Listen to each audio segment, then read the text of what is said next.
In this video, we'll be sharing our full 8-day Northern Iceland itinerary. This will take us to the less popular and more remote corners of the country, but they are no less spectacular. You just need to be prepared for a bit more driving time compared to the Southern Ring Road route.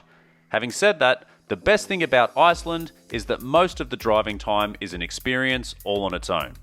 We will discover incredible waterfalls, geothermal wonders, stunning stretches of coastal highway, and far more dirt roads than you would expect. But our small two-person, two-wheel drive camper van was up to the task. But we did have some close calls along the way. Our route will take us from the capital of Reykjavik all the way to the Studlagil Canyon in the east. To help you plan your own itinerary, I'll break things up into 6 sections of road, allowing you to pick and choose what regions you would like to visit. Starting with the Snaefellsness Peninsula, which is an easy drive from Reykjavik. Then we head north to the Westfjords region, which is incredibly remote but not to be missed. Followed by a spectacular inland route from Hvammstangi to Akureyri. That coastal detour you can see there is for the drive back. Before doing a lap of the famous Diamond Circle. We then take a big detour to the east to the Studlagil Canyon, and on our return journey, we take another big detour along sections of the Arctic Drive, which is some of the most amazing coastline that I've ever seen. You might be thinking that 8 days to cover all of this is not enough. And you would be right. You could easily spend double that if you had the time to spare. But the summer days are long, the driving can be simply joyous, at least most of the time, and Iceland really isn't that big. But of course, the more time you have, the more you're going to discover. We start our journey by taking a 2-hour drive north of Reykjavik to do a lap of the Snaefellsness Peninsula. If you're on the road early enough, you can easily do this in a day trip, and if you can make it as far as to Kishelmo by the end of the day, you're looking at about 4 hours of driving time in total. And the drive will generally be pretty dull until you're met with this big, sweeping valley. And from then on, there'll be plenty of regular stops as you make your way around the peninsula. Our first planned stop was the Hrafnsta Gorge. This is essentially a small crack in a very large rock face, which allows you to slip inside and follow the stream of water deep into the mountain. You do need to jump from rock to rock to keep your feet dry, and if there's more than a few people there, it does get tricky. But it's a beautiful place with a lot of contrasting colours, and it's pretty amazing how this small stream has cut such a deep gorge through the mountain. Once back on the road, we randomly took a detour to head up this mountain to check out the view. This was not a good idea because it was not a road intended for two-wheel drive camper vans. Luckily, we figured this out before it was too late and was able to roll our way back down. Turns out the mountain we were trying to drive up is in fact the centerpiece of the whole peninsula. This is called the Snaefellsness, and it's visible from pretty much everywhere you go, so you have plenty of opportunities to stop and take photos whenever you like the angle. But our next intended stop was to see the Lundranga coastal rock formations. There's a beautiful walk that goes along the coastline that leads you to a lookout where you get a great view of the rocks, which look like big black shards of glass that stick up along the coastline. And just around the corner is the black beach of Djúpallandsondo. The volcanic black is interesting to look at, but it's not exactly beach weather in Iceland. Our next stop is a volcanic crater named Saxhol. It will take you about 10 minutes to climb to the top via the staircase that wraps around the rim of the crater, and from there you get a great view out over the Atlantic Ocean and the surrounding lava fields. It is also a candidate for the windiest spot in all of Iceland, and it actually wasn't much better at ground level. I might be slightly exaggerating here. We had now hit the north coast at the western tip of the peninsula, so we would head back east with a 40-kilometre drive along this amazing coastline. And while the wind was relentless the whole time, we were treated to some beautiful coastal views on one side and plenty of lush rolling green hills on the other. But this was just a nice prelude, warming us up for what I thought was the absolute highlight of the day. This shot of Mount Kirkjafell with Kirkjafellfoss in the foreground is quite possibly one of the most perfect landscapes you'll find in Iceland. And needless to say that I absolutely loved it here. Just looking back at this footage now gives me goosebumps just the same as when I first laid eyes upon it. It is far from the biggest or most extravagant landmark that we'll see on the rest of this trip, but there's something about the subtle beauty of Kirkjafell that I think really captures what a road trip around Iceland is all about. and it was the perfect way to finish our lap of the Snaefellsness Peninsula before doing the final leg of our drive for the day to the coastal town of Studlagil, where we would spend the night. For the next leg of our journey towards the Westfjords, we have an important choice to make. Do we take the ferry directly across the water, or take the scenic route and drive around? Google Maps was showing a total drive time of about 4.5 hours to take the scenic route, so we went for that. First turn off, we're on dirt, so I dare say we'll be going slower than what Google Maps assumes. So this should be an adventure. Hopefully our two-wheel camper van can navigate this, but we'll see. If you're short on time and want the most relaxed journey possible, just jump on the ferry. It's expensive, but worth the money. If you're going to drive, just be aware that the quality of roads varies a lot on this trip, and it's going to be slow going in some parts. Driving really is the best way to truly experience the coastline, but the best part of the drive is only 10 minutes from the town of Studlagil, where the ferry leaves. This is an incredible little corner of Iceland called Alftafjord. It is very accessible and you don't have to deal with some of the more challenging sections of road that are further along. So if you plan on taking the ferry, give yourself an extra hour or two to take this little detour to drive along the Alftafjord, and then you can loop back to the ferry port and take the easy route.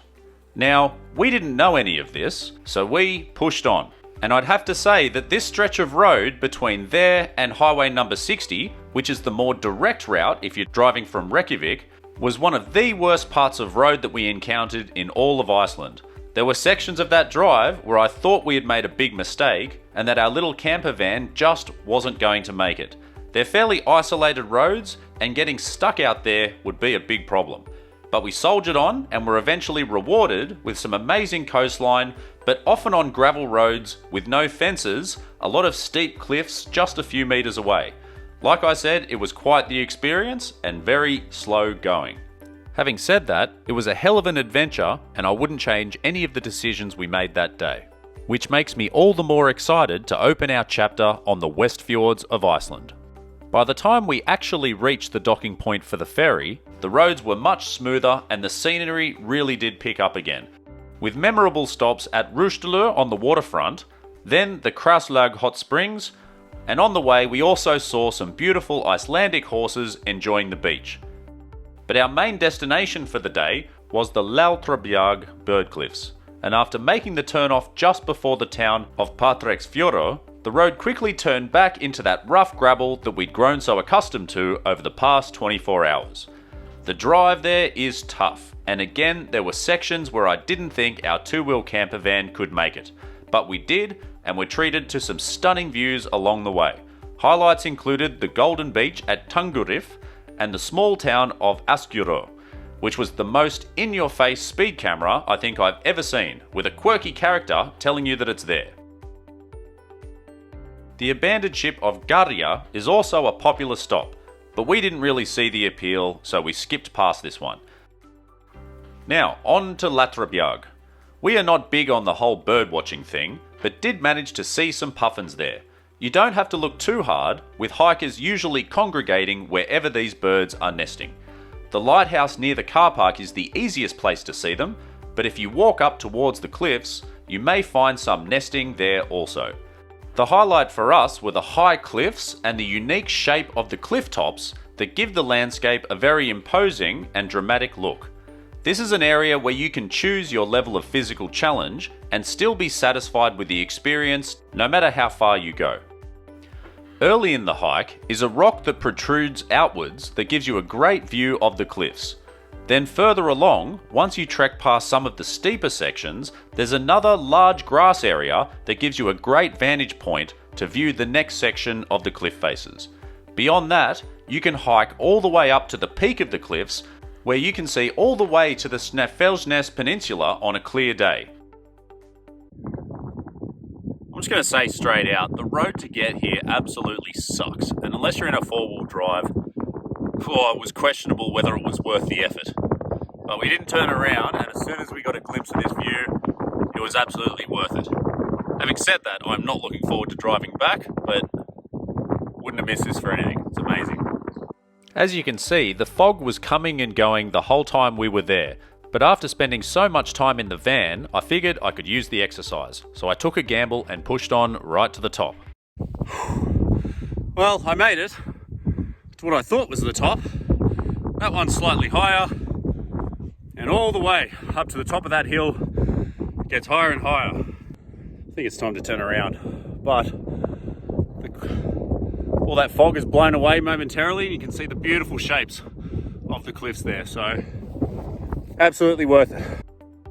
Then on the way back down, had clear skies the whole way, which was a real treat on such a beautiful sunny day. After battling the drive on the return journey, we pressed on towards the Dinyandi waterfall. This is a drive that involves more mountain crossings on gravel roads, but they were in much better condition than we encountered earlier that day. Once you arrive at the car park, you have an easy trek up to the falls in front of you.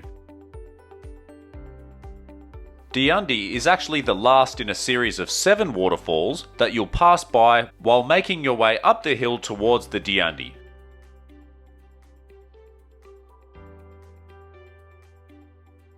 We had such incredible weather that day, and I couldn't decide which direction I liked looking at more.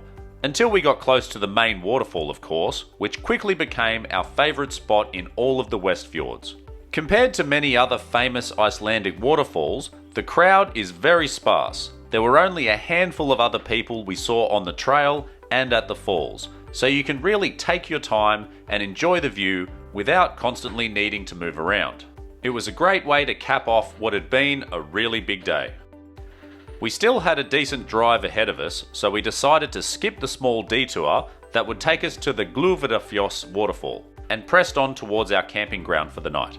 We had considered another small detour to stay at the Finkararoti camping ground, but wanted to push on to the larger town of Ísafjörður, which is a bit further along. The camping ground was more inland, so no water views unfortunately, but despite being quite tired and eager to rest, the scenery was spectacular once again, so we continued to stop at every opportunity to just soak it all in. The big decision we faced today was whether we would take the ferry over to the Hvammstangi Nature Reserve or continue on our way down the coast. I think that Hvammstangi has the most epic landscape in Iceland, but is also a trip not to be underestimated. A guided day trip would have cost close to $1,000 for the two of us and would have required 10 to 11 hours worth of hiking, and we had not done the prep nor had the gear to confidently take on that sort of hike on our own. So we decided to continue on in the van back down the coast. When you block that sunshine, it is so much colder. Still in shorts, but definitely colder. If we're going to stay outside for any length of time, I'm going to have to rug up. But that layer of fog gives a very haunting look to all of these mountains around us. It just sort of sits about halfway up and it looks really, really cool, especially with these towns sitting at the base of them. So it's good to get a new perspective on the fjords as we start our way down the other coast, heading back towards the mainland. We continued to zigzag our way down the coastline, taking in more of these incredible mountain and water views as we made our way back to the mainland and towards the biggest city in the north, Akureyri. Next up, we have a change of pace where we're getting away from the coastline and taking the inland road to the city. We did take a short detour to the seal centre in the town of Hvammstangi. This provides you information on where to find the seals, but there's no actual seals here, so we decided to head back inland to the main highway and keep going. And within 10 minutes, we were back on a dirt road, but thankfully this time not for long. And we shortly arrived to this stunning waterfall in the Studlagil Canyon, named Kollufoss. There is a car park right next to a suspension bridge that allows you to stand right over the canyon, which provides an outstanding view of the falls. Venture a little further and you can test your rock climbing skills to get up close and personal with the face of the waterfalls. At just over 25 feet, it is another modest waterfall, but you have such great access that it's a really enjoyable experience and not crowded at all. There are also multiple viewing platforms nearby for the canyon, and if you want a more adventurous day out, you can hike down into the canyon itself. We then had a drive of about 100 kilometers, which saw us pass by a number of mountains and inland streams. All very pleasant places to stop and just take in the scenery. But where we were really headed was to another, bigger, more impressive waterfall, this time with slightly more interesting access. Located on a private property, you will need to walk from the car park through a paddock full of Icelandic horses, where eventually you will get to a ridge that overlooks the front of the waterfall. From here, you get a great view that allows you to appreciate the breadth of the falls as the water cascades down from a narrow lip and spreads out across multiple tiers on a 60+ foot journey down to the river below. If you do walk all the way to the lip of the falls, you'll also find a hot spring a little bit further upstream where you can have a swim. The only disappointing element is that I could not find a way to get down to water level at the foot of the falls.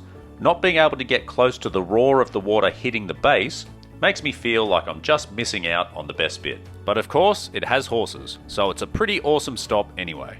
From there, it was more mountainous terrain as we got closer and closer to the city. So a relatively easy day compared to the last few, and a welcome early night. Today will be the most jam-packed day of the whole trip and one of the most exciting as we do a lap of the Diamond Circle.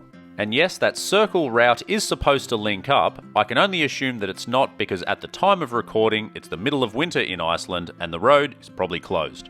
So back on the road and we're headed east towards the geothermal region surrounding Lake Mývatn. There is a cluster of activities here and we thought this would be a great place to start and finish our Diamond Circle loop. On the way, you'll pass by one of the most beautiful waterfalls in Iceland. Húrafoss is known as the Waterfall of the Gods. It's very close to the side of the road and an easy stopover to make along the way. It's worthwhile checking out the view from both sides of the falls if you have time. Head to the east bank. This is the side where you can get all the way down to water level and get up close to the front of the waterfalls. Listen to that roar. Unbelievable. Everywhere you look is simply stunning, and it's easy to see why this is one of those iconic Iceland destinations.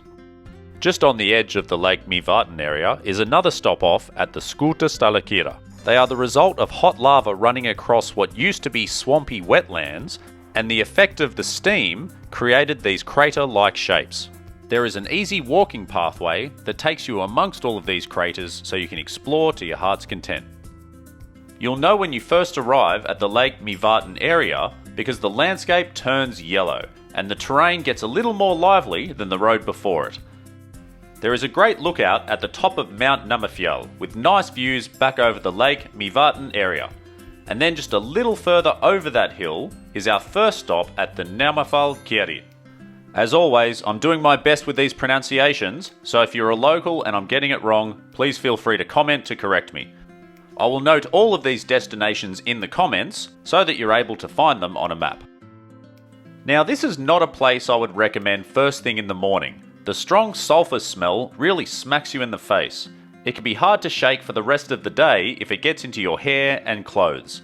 The bubbling mud pools and the steam shooting out of the ground are certainly visually interesting, but the smell is likely to cut your time here short, making it the worst value car park in all of Iceland. Next, we made our way to the Krafla crater, which is on the other side of what appears to be a very industrial area. What amazed me about this location was the colour of the water in the middle of the crater. It had a very tropical glow about it when the sun came out, and it looked very inviting. I doubt you could swim here, and the walk down to the water's edge alone would be too steep and dangerous anyway. There's an easy walkway that takes you along the ridge of the crater to the highest point. It will only take you maybe 10 minutes to get there from the car park, and it's worthwhile because you get the best vantage point of the crater itself, and it's the best place to get photos of the crater all in one. Our next stop was the one I was looking forward to the most, the epic waterfall of Dettifoss. This is the most powerful waterfall in all of Europe, and there's something about standing right up close to something so big that I just love. Maybe it's the raw power of nature, or that feeling of being small and insignificant. Or maybe it's just that surreal moment of seeing something in real life that you've wanted to for years. Either way, it was an incredible experience. Despite being freezing cold from the constant spray of water and the high winds, I loved every minute of it. Just a little further up the river is another beautiful set of falls called Hvammstangi, but after seeing the enormity of Dettifoss, I just didn't care all that much. Our next planned stop was to be the Itinerary Canyon, but this one was not high on our must-see list and we were starting to run quite late, so we skipped past this one, but it is a popular stop on the Diamond Circle Loop. So onwards to the town of Husavik on the Arctic coast in the hope of seeing some whales. This is known as the whale watching capital of Europe, but there are plenty of other places in the north of Iceland where you can get out on the water to see these incredible creatures.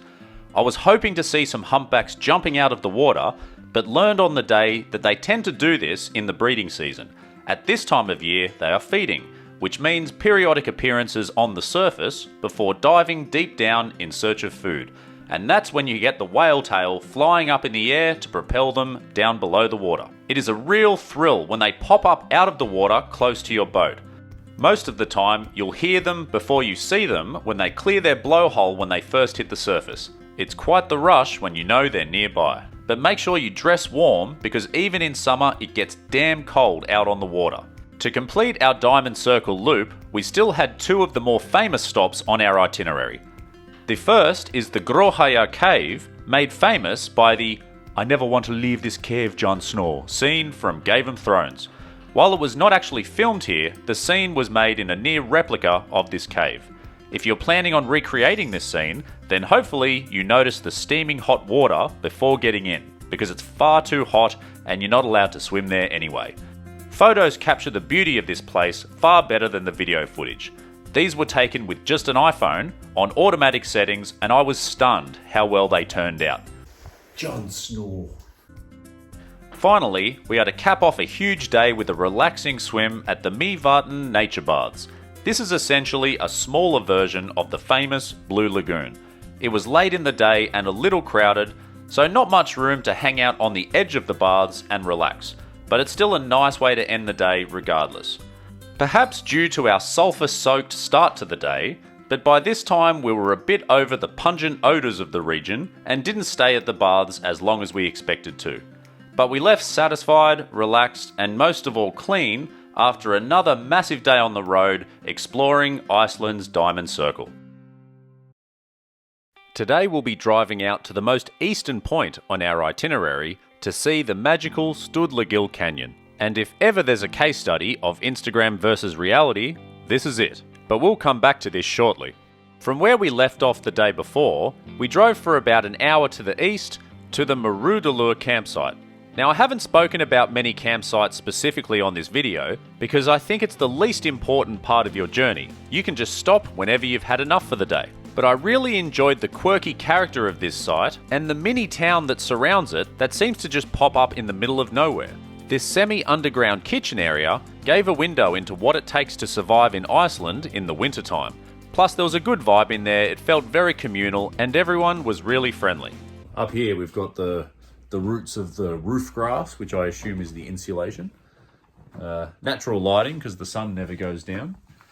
And a wonderful chef here in her pajamas cooking us a nice hot meal, which we've been dying for all day because it's still pretty cold outside.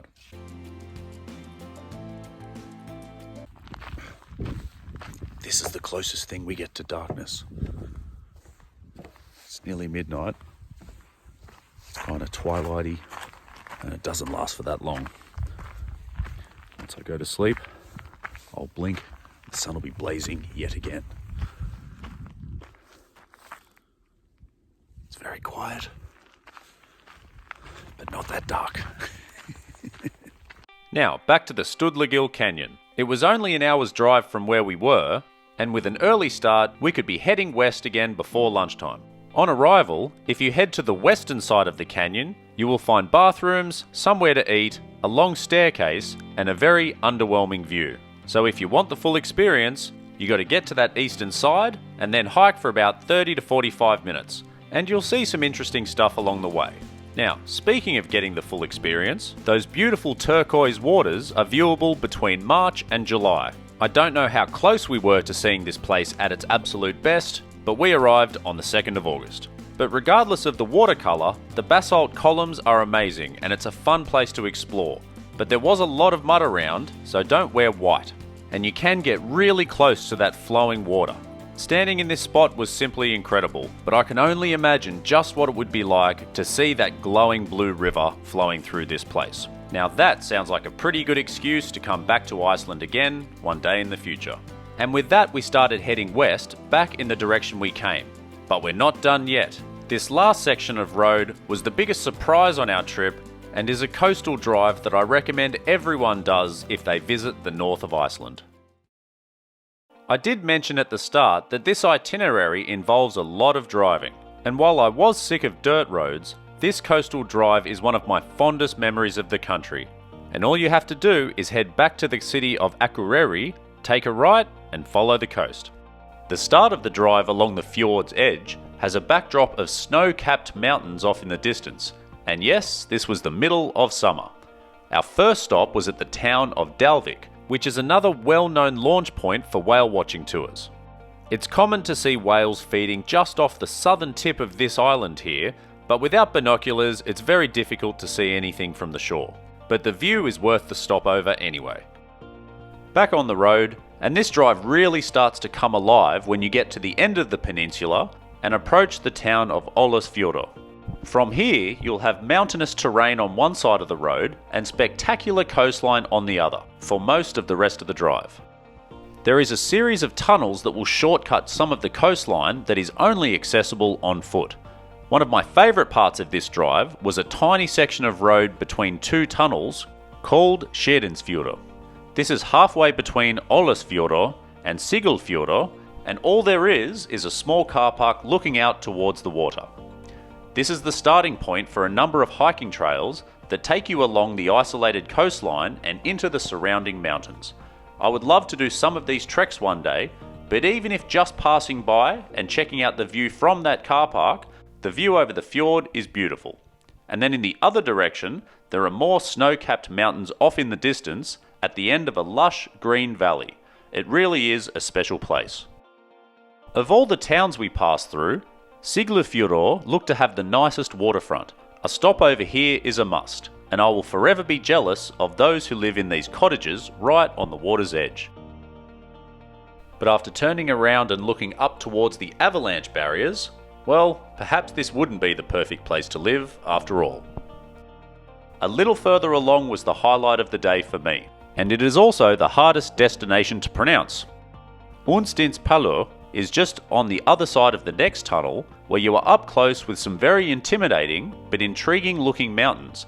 They are a mix of dark volcanic rock and this greenery that provides an incredible contrast of colours. And of course you turn around to see amazing views over the Arctic Ocean and spectacular coastline both to your left and to your right. If you saw nothing else but this very spot, then the whole drive would be worthwhile. From here you can also see the cliff-top house of Studlagil. This is a popular stopover and a very cute Icelandic landmark, but we chose to stick to the main road and continue on. For the next 15 minutes or so, the scenery is simply amazing. The road hugs the coast and swings around to another body of water and a small town at the end of another green valley with mountains everywhere that rise up sharply and have incredible green colours. I know this description is starting to sound repetitive, but I promise you that you will not feel that way when you're experiencing this destination for yourself. Just a little further and you could see the Stromness lighthouse way off in the distance, sitting perched on top of a cliff. I have no idea how to get closer to it, so we could only admire it from the road as we passed by. We were now heading down the western side of the peninsula, where you can see Malmö Island and Fullahorre Island just off the coastline. Both are really nice features in the water, and we found a great little picnic area to stop and enjoy the view while having our lunch. While I'm sure that none of the pictures throughout this video really does this area justice, it was this spot where I would really highlight this.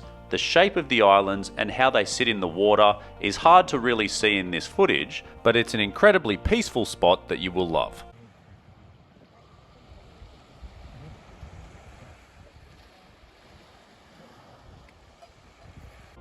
Now for a quick word of warning for those of you in a two-wheel drive.